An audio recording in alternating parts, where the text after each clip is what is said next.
વૈશ્વિક બજારના સંકેતો સમજીએ સહયોગી નીરજ કંસારા પાસેથી। Neeraj, good morning. અને આજનું સેટઅપ કઈ રીતે બનતું દેખાઈ રહ્યું છે ગ્લોબલ ફ્રન્ટથી? जी जो આજના દિવસે આપણને ગ્લોબલ માર્કેટે થોડાક નેગેટિવ સંકેતો જ આજના દિવસે મળી રહ્યા છે, કારણ કે ગઈકાલે અમેરિકાના બજારોમાં સતત બીજો દિવસ રહ્યો કે જ્યારે આપણે ઘટાડા તરફી એક કારોબાર જોયો હતો, અને એમાં પણ જુઓ ડાઉ જોન્સ લગભગ 1.5% જેટલો ગઈકાલે ઘટ્યો છે, અને લગભગ છેલ્લા 2 દિવસમાં અહીંયા 2% જેટલો ઘટાડો આપણે વિટનેસ કરી ચૂક્યા છીએ। આની સાથે જ S&P 500 અને નાસ્ડેકમાં પણ ગઈકાલે ઘટાડો જોવા મળ્યો। હવે એનવીડિયાના શેરમાં ગઈકાલે આપણને 9%ની તેજી આવી, અને આ તેજી છતાં પણ આપણને અમેરિકાના બજારની અંદર આવી કોઈ મોટી ફ્રેન્ઝી જોવા ન મળી, કારણ કે S&P 500ના લગભગ 400 જેટલા શેર ગઈકાલે ક્લોઝિંગ સાથે બંધ થયા, ઘટાડા સાથે બંધ થયા હતા, અને એને કારણે જ્યાં જો આપણને ખાસ કરીને ત્યાં એક મોટો ઘટાડો આપણને જોવા મળ્યો હતો।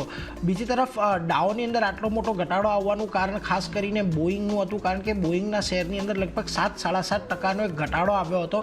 એને કારણે પણ ગઈકાલે અહીંયાથી આપણને આ બધે આ ઘટાડો એક ડાઉની અંદર થોડો મોટો થતો જોવા મળ્યો। હવે ખાસ કરીને અહીંયાથી બજારને જે અમુક આશાઓ છે તે ફરી પાછી એમાં ફેરફાર થતો જોવા મળી રહ્યો છે, કારણ કે જો બજારને આશંકા છે કે દરો અહીંયા લાંબા સમય સુધી થોડો ઉપર રહી શકે છે। પહેલાં જે આપણે જૂન જુલાઈની વાત કરતા હતા, ત્યારબાદ સપ્ટેમ્બર સુધી પહોંચ્યું, અને સપ્ટેમ્બરથી સીધી આશા ડિસેમ્બર પર પહોંચી છે, અને બજારનું માનવું છે કે ડિસેમ્બરમાં લગભગ 0.25% જેટલો જ રેટ કટ અહીંયાથી આપણને જોવા મળે। પહેલાંથી બજાર એવી અપેક્ષા રાખી રહ્યું હતું કે ડિસેમ્બર સુધીમાં લગભગ 0.40% જેટલો આપણને રેટ કટ જોવા મળશે।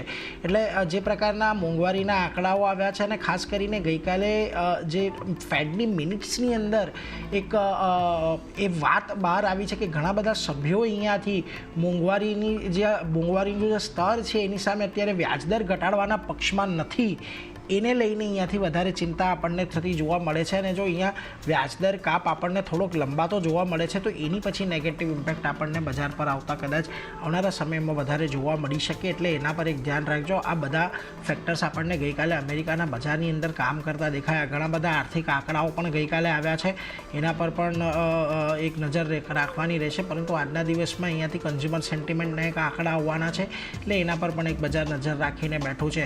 પરંતુ આ બધાની વચ્ચે આજના દિવસે એશિયાના બજારો જુઓ, તમને તમામ જગ્યાએ આજે દબાણ જોવા મળી રહ્યું છે।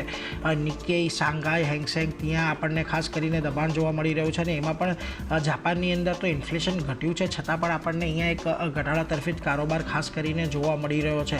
બીજી તરફ કોસ્પી, તાઇવાન, સ્ટ્રેટ ટાઈમ્સની અંદર પણ આજે આપણને થોડાક દબાણ તરફીના જ કારોબાર જોવા મળી રહ્યા છે, એટલે એના પર પણ એક ધ્યાન રાખવું પડશે।